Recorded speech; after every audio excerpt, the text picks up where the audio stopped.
Buenas tardes con todos los padres de familia del Colegio Juan Montalvo. Mi nombre es Arturo Buitrón. Quiero darles la bienvenida a este espacio para poder tratar temas de mucho interés ahora que estamos pasando esta crisis y situaciones muy particulares de confinamiento dentro de nuestros hogares. Voy a compartir con ustedes un PowerPoint que nos va a permitir desarrollar este tema. Como ustedes pueden observar, el tema es mejorando la comunicación en familia. Y creo, sin temor a equivocarme, que es una necesidad que se ha hecho imperativa en estas últimas semanas. Voy a empezar con una introducción muy interesante de uno de mis autores favoritos, que es Piero Ferrucci, es un sociólogo. Y miren cómo le empieza este texto a desarrollarlo de esta manera. Él dice, he tenido demasiada confianza sabiendo que nuestra relación va bien. La he dejado allí, abandonada la relación a su propia suerte. Pronto aparecen los disgustos, las recriminaciones. Mis prioridades también cambiaron. Y lo peor es que no me di cuenta. Entonces, yo cuando leí esto, enseguida me impactó el hecho del nivel de conciencia que Piero Ferrucci desarrolla en su relación. No es fácil ser consciente en un gran porcentaje de cómo está realmente mi relación. Yo puedo percibir que mi relación está muy bien, pero de eso a mi realidad, a la que estoy viviendo, dicha a través de los protagonistas de una familia o de una parte de la relación, es muy distinto. Él continúa mencionando lo siguiente, dice, ha hecho falta tiempo, pero al final me he dado cuenta. La relación con mis hijos pasa a través de la relación con mi mujer. No puedo tener con ellos una buena relación si mi relación con ella no es buena. Cada ser humano es el resultado de la relación entre dos individuos, su padre y su madre. Piero Ferrucci. Les quería compartir y empezar con esta introducción porque es justamente esto lo que debe invitarnos a hacer un esfuerzo en conciencia por querer mejorar justamente una realidad que la estoy percibiendo seguramente en la mayoría de los casos de una manera equívoca, errada. Tal vez mi lectura de lo que mi esposa siente hacia mí y está conmigo no es la correcta, o mis hijos. Y muchas de esas razones es porque yo siempre he querido dar lo mejor hacia ellos, ¿no? Les he dado lo mejor que hay en mí, mis emociones, mi tiempo, mi disposición. Pero tal vez hoy es el momento donde podemos hacernos un autoexamen, hoy tenemos ese tiempo de convivencia que nos permite descubrir un poco más qué hay de verdad en todo esto.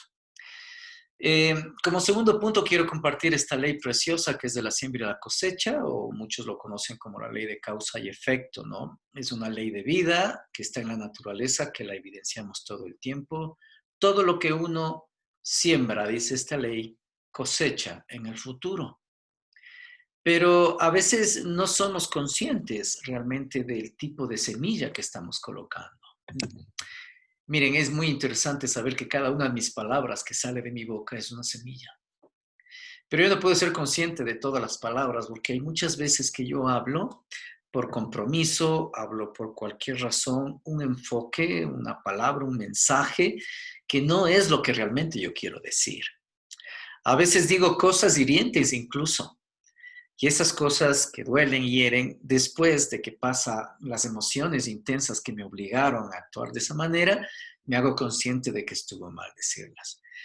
Pero entendamos algo, lo que yo digo es una semilla que se sembró en tierra fértil y el cerebro de las personas, todos, mi pareja, mis hijos, esa es la tierra fértil, donde cada palabra cae y dará un fruto. El fruto puede ser bueno o puede ser malo. Entonces, esta ley trae la realización de todo lo que sembramos en el pensamiento, en las palabras y en las acciones también. Entonces, es una ley tan generalizada, es un principio inalterable con tanta firmeza que ni siquiera Dios la puede revertir. Entonces, entendiendo esto, nos va a ayudar a hacernos conscientes un poco más de que yo tengo que ser una persona celosa de las palabras que salen de mi boca, de los pensamientos que tengo hacia alguien, porque estoy entendiendo ahora que eso es una semilla que dará un fruto. Pero ahora también entiendo y reconozco que ese fruto mucho depende de lo que yo piense y diga sobre alguien. Vamos entonces a empezar con esta frase tan bonita que a mí me gusta mucho en lo particular. Y dice que cuando tú eres feliz, no puedes hacer daño a nadie. Y debes haberlo constatado no solo de parte tuya hacia los demás, sino de otras personas. Cuando tú ves a alguien que está realmente en júbilo, muy alegre, muy optimista, es muy difícil que esa persona te pueda lastimar o herir. Entonces debemos procurar trabajar mucho en algo que es muy relativo y es la felicidad. Como todo lo que los seres humanos hacemos, tiene un grado de relatividad total. Ser absolutos es una exageración que puede dañarnos incluso. Entonces, ser feliz no significa no tener problemas. Es muy distinto. A veces entendemos mal las cosas y confundimos los términos. La felicidad es un estado de decisión emocional que yo persigo permanentemente como un propósito en mi vida. Ahí está la diferencia. Eso quiere decir que a ratos esa felicidad se evidencia como la conocemos normalmente, pero a ratos, sin que yo pierda ese estado de felicidad, me puedo sentir lleno de paz y gozo, a pesar de que mis circunstancias en mi vida puedan ser muy adversas, negativas o difíciles. Por eso vamos a empezar justamente con el tema de la comunicación. Hay un concepto muy bien definido sobre lo que es la comunicación. Viene de comunidad, ¿no es cierto? De poder relacionarnos unos con otros. Pero justamente es eso, es una condición de nuestras vidas que es inherente a todos los seres humanos para poder, a través de la comunicación, expresar lo que sentimos y todo lo que pensamos. Entonces, cada vez que transmitimos, ¿no es cierto?, con la comunicación, estamos transmitiendo en verdad es energía, estamos transmitiendo nuestra esencia hacia los demás. Y esto tiene que tener un enfoque que nos haga perseguir el mejorar las condiciones, no solo personales, sino también de un entorno. Y en este caso, la familia es quienes más cerca tenemos y ahora lo estamos constatando con más veracidad. Entonces, el fin de la comunicación es la unidad, es la armonía, es lograr la paz y el crecimiento y desarrollo de todas las personas en un mismo ámbito. Entonces, esto quiere decir que la comunicación es una herramienta muy útil para mejorar mis condiciones de vida. Así que quiero que desde este momento empecemos a generar otra vez conciencia en nuestro conocimiento, en nuestro cerebro, de que esta palabrita comunicación, que a veces la usamos con mucha ligereza y la atribuimos una cantidad de responsabilidades, cuando yo recibo a mis pacientes en mi consulta y ellos me quieren compartir la problemática por la cual les ha invitado a ir a verme, muchos dicen que es la falta de comunicación o la nula comunicación entre la pareja la que justamente les ha hecho mucho daño. Pero déjenme decirles que estos dos casos es equívoco. No se puede dejar de comunicar. Y ya vamos a ver ahora a continuación que hay muchas formas de comunicarnos y vamos a desarrollar un poquito para poder tener un conocimiento y algo más uniforme entre todos. La comunicación efectiva, que es una de las formas de comunicarnos entre las personas, en sociología, también en psicología, se ha definido a través de estudios por muchas décadas que es el 93% de nuestra comunicación no está compuesta por palabras. Es decir, esto significa que lo que decimos, ese lenguaje verbal, solo corresponde al 7% de nuestra comunicación total entre los seres humanos. El otro 93% está considerado en dos condiciones. El tono de la voz, que es cómo decimos las cosas, que viene a aportar un porcentaje relativo, por supuesto, del 38%, y los lenguajes corporales, que son múltiples, el 55%. Por ejemplo, ahora yo estoy usando mis lenguajes también gesticulares para comunicar cómo me siento mientras me estoy dirigiendo a ustedes. Entonces hay muchas formas de comunicar cosas. Y esta comunicación efectiva nos permite ser, otra vez, más conscientes poco a poco por mi decisión de querer aprender, que yo tengo que tener un cuidado enorme con las diferentes formas que tengo de decir las cosas. Y no necesariamente tienen que ser con palabras. A veces los padres me comentan que sus chicos tienen una actitud muy cerrada, son impenetrables, especialmente en la edad de la adolescencia. Alguna mamá me comentaba y me decía, mi hijo entra a la casa, ni siquiera saluda, sube las gradas y solo oigo un portazo fuerte y se encierra en su habitación. Pero yo le explicaba a esta persona que ese portazo es un lenguaje comunicacional. Le está comunicando un resentimiento enorme, un estado de angustia, de inconformidad, de insatisfacción enormes, grandísimos, que le ha llevado a actitudes de rebeldía. Entonces, miren qué importante que es ir entendiendo los lenguajes y aprender a codificar todos los lenguajes de comunicación dentro de nuestra casa. Ahora que estamos más en contacto con nuestra familia, miren la preciosa y gran oportunidad para poder desarrollar eso. Vamos a ver otro tema que es la asertividad, que es parte de la comunicación. Y el concepto de la asertividad es que es justamente un estilo de comunicación que nos permite expresar todo lo que pensemos o sentimos, pero de una manera adecuada, con tres condiciones muy puntuales. La primera es que tiene que ser en el lugar y en el momento adecuado, como está aquí. La segunda es que debe ser de forma clara y directa. Y la tercera, sine qua non, es que tiene que tener la suficiente empatía cuando yo me comunico o hablo hacia alguien algo. Es decir, la empatía entendiéndose como esa herramienta social muy valiosa que nos permite pensar en el otro mientras yo digo o hago algo. Es decir, yo considero cómo mis palabras le van a afectar, cómo van a impactar en el cerebro, en la mente de esa otra persona.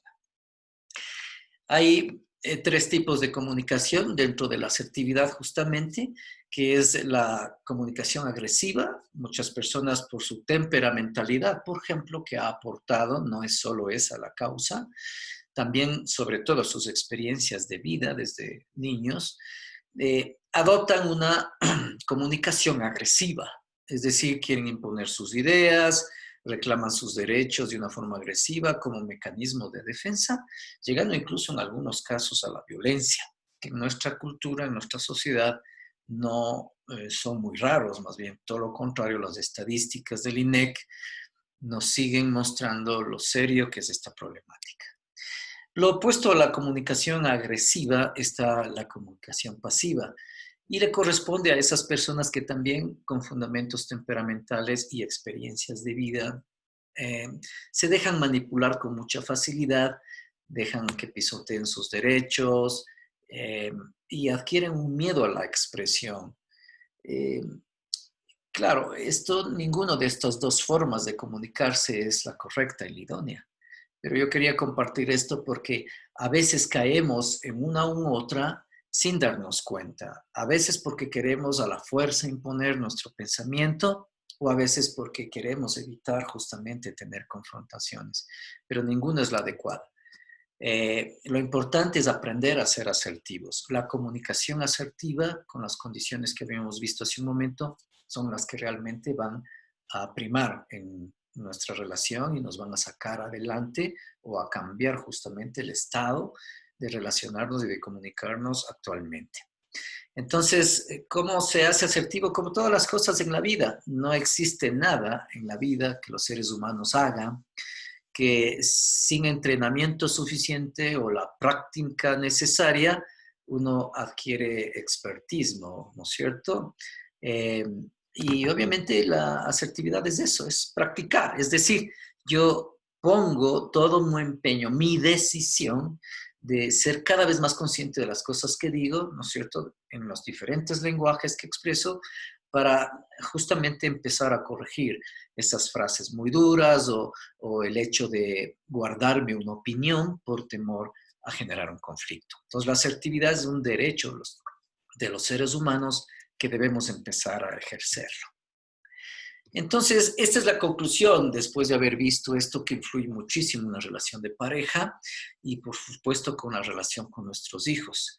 Y para involucrarles a ellos ya en esta temática, los hijos de hoy, esta frase a mí me gusta mucho, necesitan padres de hoy. Es imposible querer educar o pretender educar a nuestros hijos a través de nuestros esquemas adquiridos por herencia, ¿no es cierto? Las brechas generacionales marcan distinciones muy puntuales entre una generación y otra. Entonces, es imposible que ahora una persona quiera educar sin tecnología a sus hijos. ¿Cómo podemos educar a los hijos en un colegio ausentes de la tecnología? Sería algo inadecuado. Es un ejemplo para entender que los tiempos cambian, los recursos también y las circunstancias, por supuesto, y nosotros tenemos que crecer junto con ellos. Por eso, dentro de las familias y ahora en el confinamiento, se han incrementado mucho los conflictos en el interior de las familias. Y hay que aprender a manejar los conflictos. Hay varias formas y temas para ello, pero quiero enfocarme en uno que es importante poder aclarar y corregirlo además. Y es que en nuestra cultura se ha desarrollado muchísimo el tema de la violencia como un medio de disciplina. Eso lo heredamos de nuestros ancestros, ¿no es cierto? Y esta cultura del machismo ha fortalecido un poco esta actitud. Pero veamos lo que es la violencia justamente como un recurso de disciplina.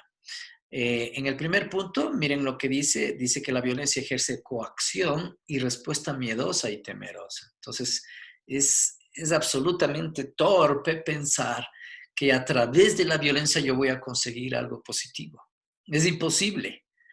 Las respuestas que obtengo, aunque pueden ser las deseadas, las que yo necesito, están justamente producidas por miedo y por temor, no por convicción.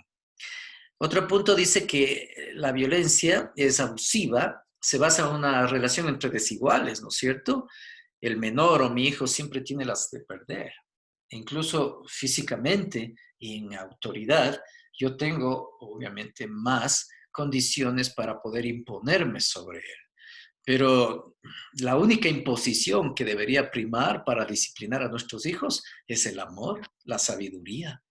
Y eso es lo que debemos empezar a entender, que sí se pueden hacer los ajustes y los cambios, incluso que hemos heredado de nuestros padres en muchos de los casos, no en todos, pero hay una corriente cultural que nos ha heredado esto. En el tercer punto está que crea un ambiente hostil, por supuesto, la de violencia siempre generará ese ambiente tan desagradable y la otra persona empieza a aprender a defenderse o a retraerse incluso, dependiendo justamente de las experiencias vividas de su temperamento. Entonces, a mí me parece muy desagradable encontrar que hay parejas donde el hombre oprime a la esposa, la somete y cómo puede una persona sentirse satisfecha o realizada si está convirtiendo en un ser humano libre en un esclavo. Entonces, miren qué tenacidad de la complejidad a la cual nos lleva la violencia. El otro punto es que perpetúa el ciclo de violencia. Recuerden lo que vimos en el primer punto, donde hablábamos de este principio precioso de la siembra y la cosecha, el conocimiento y el entender este principio, esta ley fundamental, nos permite concluir que si yo genero violencia en mi hogar, voy a perpetuar un ciclo. Entonces luego tendré hijos violentos y finalmente en la relación de pareja tendré una pareja violenta. Así es. De hecho, mucha de esa violencia que sale de nosotros no es más que la herencia que nos dejaron a nosotros, a veces nuestros ancestros. Por otro lado, también dice que enseña todo menos obediencia por convicción. Y es correcto, pues, ¿no? O sea, yo por miedo puedo hacer las cosas, pero no porque estoy convencido de que debo hacer esas cosas que esa persona me indica. Además, genera una confusión enorme, especialmente en los niños. Es un impacto terrible, muy negativo, en la percepción del afecto de sus padres. Entonces, es un poco difícil que el niño entienda que la mano que le da amor sea la misma mano que le castiga. Es un poco difícil para una mente inmadura e infantil procesar ello y muchos tienen que acostumbrarse a esos esquemas. Otro punto es que es el piso, el fundamento para esos grandes futuros rebeldes, delincuentes, drogadictos, alcohólicos, anormativos. Y socialmente esto que les digo está fundamentado en esas teorías. Cuando hablamos justamente de las crisis sociales, ahí vemos que hay un fundamento enorme. Y todo esto empezó en familia, mira, se generó en familia, sin que sea nuestra intención, pero empezó a generarse en familia. Luego se va complementando conforme el individuo crece con otros factores influyentes, conforme él se empieza a relacionar con otros entornos. Después dice que genera trastornos de aprendizaje y atención en los chicos, sean niños o adolescentes, genera estas complicaciones del aprendizaje que ahora ustedes han oído, está casi de moda, ¿no? Eso de la atención dispersa, de la falta de concentración, ¿no es cierto? Y hay un montón de causas que están permitiendo que nuestros hijos no puedan sacar provecho a ese cerebro tan hábil para aprender. Y finalmente disminuyen los recursos naturales de defensa y las personas se hacen violentas o se hacen temerosas y actúan en ambos casos de una manera inadecuada. Entonces, hay una frase que quiero compartirles de un autor asimismo que me gusta muchísimo. Su nombre es Jorge Bucay, es un argentino. Seguramente ustedes han oído mucho sobre él o han visto sus videos en el YouTube. Los recomiendo, claro que sí. Y él escribe algo que a mí me gustó muchísimo. Tomando el nombre de un niño, él dice lo siguiente: no me grites, se refería a este niño hacia sus padres. Te respeto menos cuando lo haces y me enseñas a gritar a mí también. Y yo no quiero perder el respeto por ninguno de los dos. Jorge Bucay. Entonces, es otra vez, perpetuamos los ciclos de enseñanza también, con violencia o sin ella, estamos perpetuando ciclos a veces de maltrato. Entonces, es importante que encontremos una herramienta que nos permita romper estos ciclos de la violencia, que en muchos sentidos tiene un fenómeno cultural heredado, y pasemos a implementar herramientas positivas como la disciplina positiva. ¿Por qué pretendemos entender que la disciplina tiene que ser con violencia? Disciplina no es violencia, ¿no es cierto? Cuando disciplinamos estamos guiando a alguien hacia un futuro mejor. Entonces, yo quiero hacer un esquema ahora con ustedes para que podamos todos comprender mejor lo que hemos venido hablando hasta este momento. Entonces, miren, ustedes, así como yo, tuvimos primero a nuestros hijos, pero en el inicio eran bebés y estos bebés tenían necesidades tales como comer, dormir, higiene, afecto, entre otras, estas las más importantes, y tenían un comportamiento cuando estas necesidades no eran satisfechas. El lenguaje de todos los bebés es, pues, por supuesto, llorar. Y a veces lloran con énfasis, ¿no es cierto? Pero ¿cuál es la respuesta de los padres para poder atender estas necesidades? ¿No es cierto? Ellos lo que hacen es atender la necesidad del niño, determinan si es hambre o sueño o higiene lo que necesita el niño, y en ese momento el comportamiento del niño, su lenguaje comunicacional cambia y él se calla. Entonces, la respuesta de los padres atiende la necesidad y una vez que atiende esa necesidad, el comportamiento del bebé es el correcto, se calla. Y entonces nos sentimos todos a gusto y estamos satisfechos. ¿Qué es lo que pasa con esos bebés? Crecen, se hacen niños y se hacen adolescentes, como ustedes pueden ver ahí en el PowerPoint. Las necesidades de los niños y adolescentes, lo único que han hecho es cambiar, ahora son más. Entonces ya no solo necesitan comer, dormir y esas cosas, sino también tiempo, atención, sentirse escuchados, compartir momentos, obviamente, de coidonía familiar y afecto, por supuesto. Pero ¿cuál es el comportamiento que hemos venido observando en nuestros hijos en la mayoría cuando ya empiezan a crecer? Es que se vuelven desobedientes, se vuelven rebeldes, agresivos, manipuladores, y esto desde muy pequeños, incluso hasta la adolescencia.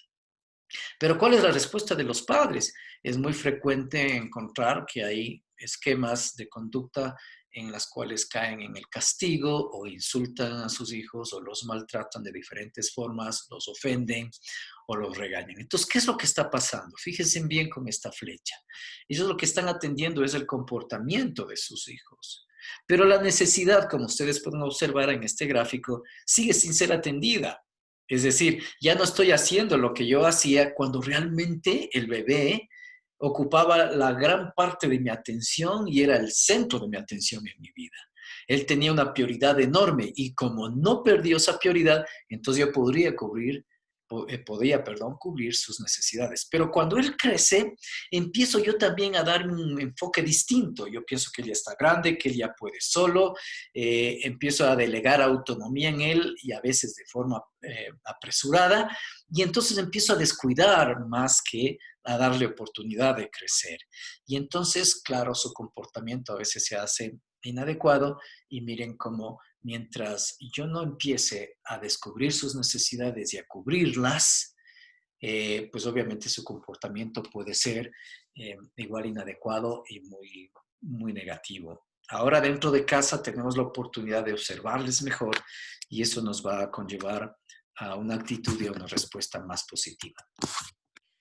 Avanzando, otra frase que a mí me fascina muchísimo y es que los grandes cambios siempre vienen acompañados de una fuerte sacudida, porque a veces uno ya hace esfuerzos por comunicarse mejor, por cambiar, dar lo mejor de uno y las cosas en vez de mejorar a veces parece que se mantienen o se empeoran. Y entonces esta frase es justamente para aquellos que hemos pasado por esos procesos y se concluye diciendo, no es el fin del mundo, es el inicio de un nuevo mundo, de unas nuevas relaciones. Así que yo te animo a que estas decisiones vayan más allá de las evidencias circunstanciales o momentáneas que puedes estar viviendo luego de empezar a hacer un gran esfuerzo por mejorar de forma individual. Si esperas que todo el mundo cambie para yo poder cambiar, es un gran engaño. Déjame decirte que seguirás esperando el resto de tu vida eh, sin ver ningún cambio positivo, más bien todo lo contrario. Yo no puedo cambiar porque ya observo que mi esposa cambia y entonces me invita a cambiar. Estamos más bien yendo por este lado más eficiente, que es yo decido cambiar porque entiendo que debo cambiar y mejorar mi entorno familiar. Entonces me vuelvo una persona que aprende a calificar el estado emocional y es así como se produce el desarrollo y el crecimiento personal e individual. Y eso luego se contamina con el resto de la familia. Entonces, seamos testimonios de vida para que los demás copien de nosotros. Quiero compartir con ustedes un experimento muy interesante que se hizo hace algunos años y descubrimos en el cerebro ya hace una década casi que hay unas neuronas y se les bautizó con el nombre de neuronas espejo. Están ubicadas en diferentes partes del cerebro y tienen justamente esa facilidad que nos permiten captar, percibir las emociones de los otros y hacerlas parte de nuestra vida. Cuando hay una relación, un vínculo muy estrecho, como con nuestros hijos o nuestra pareja, cuando uno de tus hijos se siente decaído, preocupado o triste, contamina esas emociones y obviamente las haces parte de ti. Veamos este experimento para que aprendamos todo lo que podemos justamente sacar de esta experiencia. And she gives a greeting to the baby gives a greeting back to her. This baby starts pointing at different places in the world, and the mother's trying to engage her and play with her. They're working to coordinate their emotions and their intentions, what they want to do in the world. And that's really what the baby is used to.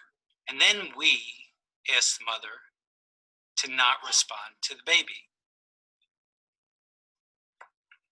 The baby very quickly picks up on this, and then she uses all of her abilities to try and get the mother back.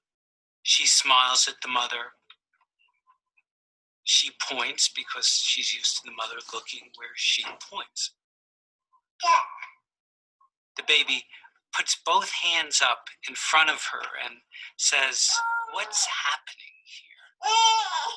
She makes that screechy sound at the mother, like, "Come on, why aren't we doing this? Even in this 2 minutes, when they don't get the normal reaction, they react with negative emotions. They turn away. They feel the stress of it. They actually may lose control of their posture because of the stress that they're experiencing. Okay. I'm here. And what are you doing? Oh, yes. Oh, what a big girl. Qué interesante. Ustedes pudieron observar cómo la bebé, que tiene 11 meses, es una nena, realmente su inmadurez neurológica no le permite actuar, fingir. Es pura emoción y es impresionante cómo ella responde ante nuestros lenguajes comunicacionales. Entonces aquí vimos cómo esa cara inexpresiva, por eso se llama el experimento de la cara inexpresiva, puede marcar la conducta de alguien más. Ahora, nos sigue afectando igual en nuestras relaciones con las personas que realmente son importantes en nuestra vida. Entonces, una cara inexpresiva, una cara inadecuada, una cara de enojo, de ira, refleja obviamente y comunica un lenguaje que puede estar afectando nuestras relaciones, más allá de que nosotros concibamos de que eso lo estamos generando nosotros mismos. Entonces, miren todas las herramientas que se pueden ir usando y desarrollando en este tiempo en donde el confinamiento nos permite observarnos y nos permite también un espacio para actuar mejor. Quiero terminar con esta frase preciosa y dice que el trabajo de un niño es equivocarse y aprender.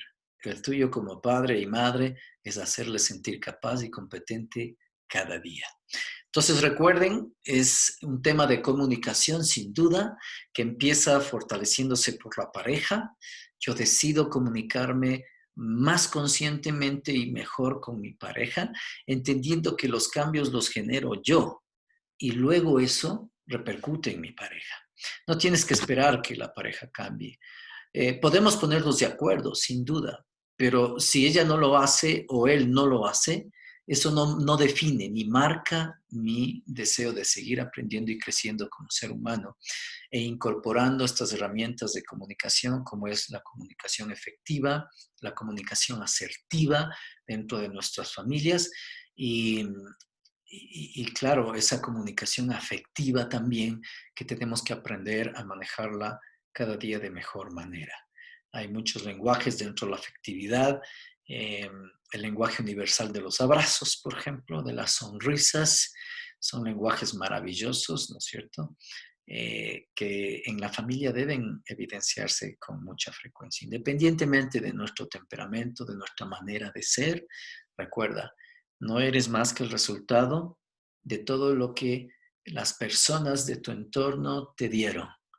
Si esto es así, eso quiere decir que yo puedo moldear, modificar, alterar cualquier cosa negativa que haya recibido de alguien más en mi pasado y implementar estas herramientas para poder desarrollar una mejor relación en mi familia. Ahora es el tiempo que podemos aprovechar, que tenemos este espacio idóneo para poder mejorar nuestra conducta y también nuestras relaciones. El primer beneficiado serás tú, independientemente de que los demás sepan o lo quieran hacer.